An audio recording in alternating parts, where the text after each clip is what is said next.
பற்று இந்த ஒரு வார்த்தையை கேட்டோன்னே உங்களுக்கு என்ன தோணுது? இது ஒரு நல்ல விஷயமா இல்ல கெட்ட விஷயமா? பாருங்க, இதுக்கு நேரடியான பதில் கிடையாது. ஏன்னா பற்றுங்கிறது ஒரு இருமுனை கத்தி மாதிரி. அதோட உண்மையான ஸ்வரூபம் என்னன்னு தான் நாம இன்னைக்கு கொஞ்சம் ஆழமா பார்க்க போறோம். அப்போ கேள்வி இதுதான். இந்த பற்று நம்மள வழிநடத்துற ஒரு சக்தியா இருக்குமா? இல்ல நம்மளையே கட்டி போடுற ஒரு விலங்கா மாறிடுமா? வாங்க இந்த முக்கியமான கேள்விக்கு பதில் தேடலாம். சரி, இந்த ஆழமான விஷயங்களை நம்ம எங்கிருந்து எடுத்து பேசுறோம்னா, தினசரி தெய்வீக திரட்டு அப்படிங்கிற புத்தகத்திலிருந்து தான். அவருடைய சிந்தனைகளை வழிகாட்டியா வச்சுதான் நாம இந்த விஷயத்த புரிஞ்சுக்க முயற்சி பண்ண போறோம். ஓகே, முதல்ல பற்றோட நல்ல பக்கத்தை பத்தி பேசுவோம். இது எப்போ எப்படி ஒரு புண்ணியமா ஒரு நல்ல குணமா மாறுதுன்னு பார்க்கலாம். யோசிச்சு பாருங்களேன், உலக வாழ்க்கையில ஒரு குறிப்பிட்ட அளவுக்கு பற்றுங்கிறது ரொம்ப ரொம்ப அவசியமான ஒண்ணு. அது ஒரு புண்ணியம்னே சொல்லலாம். நம்ம குடும்பம் மேல இருக்கிற பாசம், நம்ம நண்பர்கள் மேல இருக்கிற பற்று, நம்ம செய்ய வேண்டிய வேலைகள் மேல இருக்கிற அக்கறை, இதெல்லாம் இல்லனா எப்படி? இந்த உறவுகளுக்கோ இந்த சமுதாயத்துக்கோ ஒரு அர்த்தமே இல்லாம போயிடும் இல்லையா? சோ இந்த பற்று தான் நம்ம எல்லாரையும் ஒன்னா இணைச்சு வைக்குது. ஆனா எல்லா கதைக்கும் இன்னொரு பக்கம் இருக்கு இல்லையா? வாங்க இப்போ அந்த நாணயத்தோட மறுபக்கத்தை பார்க்கலாம்.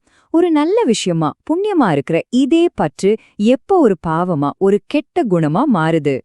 இங்கதான் முக்கியமான ஒரு டர்னிங் பாயிண்ட் வருது. எப்போ ஒரு பற்று பாவமா மாறுதுன்னா, அதுல இருந்து நம்ம விலகி போக வேண்டிய ஒரு கட்டாயம் வரும்போது நம்மால அப்படி விலக முடியாம போகுது பாருங்க. அந்த ஒரு நிலைமை, அந்த ஒரு இயலாமை தான் அந்த பற்றை நம்மளோட பலவீனமா மாத்திடுது. இதுக்கு ஒரு அருமையான உதாரணம் சொல்றாங்க பாருங்க. ஒரு அம்மாவுக்கும் குழந்தைக்கும் இருக்கிற பாசத்தை விட புனிதமானது உலகத்துல எதுவுமே கிடையாது. அது கண்டிப்பா தேவை. ஆனா அதே குழந்தை வளர்ந்து ஒரு தப்பான வழிக்கு போய் திருந்தவே மாட்டேன்னு அடம்பிடிச்சா என்ன பண்றது? அப்போ அந்த தாயோட பாசம் ஒரு குருட்டுத்தனமான பாசமா இருக்கக்கூடாது. அந்த பற்றிலிருந்து தன்னை விடுவிச்சுக்கிற தைரியம் அவங்களுக்கு வேணும். பாத்தீங்களா, பற்றோட அந்த 2 முனைங்களையும் எவ்வளோ அழகா இந்த உதாரணம் விளக்குட.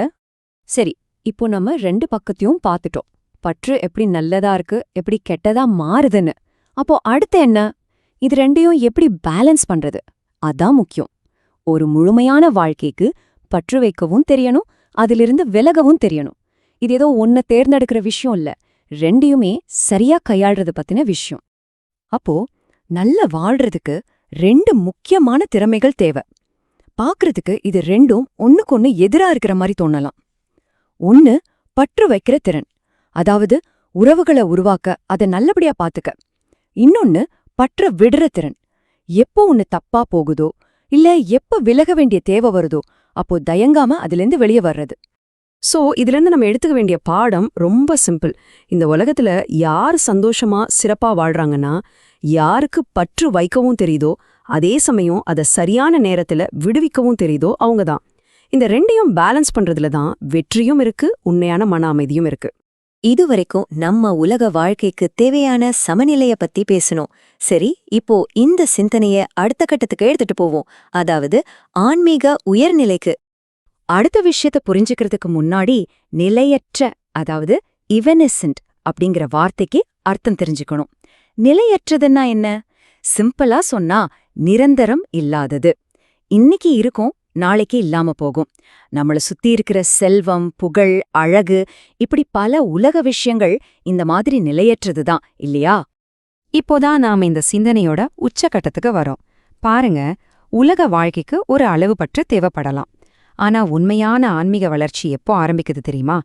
வேதாந்தம் என்ன சொல்லுதுன்னா, இந்த மாதிரி நிலையற்ற, அழிஞ்சு போகக்கூடிய உலகப் பொருட்கள் மேலையும் புலன் இன்பங்கள் மேலயும் இருக்கிற எல்லா பற்றுகளையும் ஒருத்தர் எப்போ முழுசா கைவிடுறாரோ அப்போதான் அவருக்கு ஆன்மீக மேன்மை கிடைக்குது.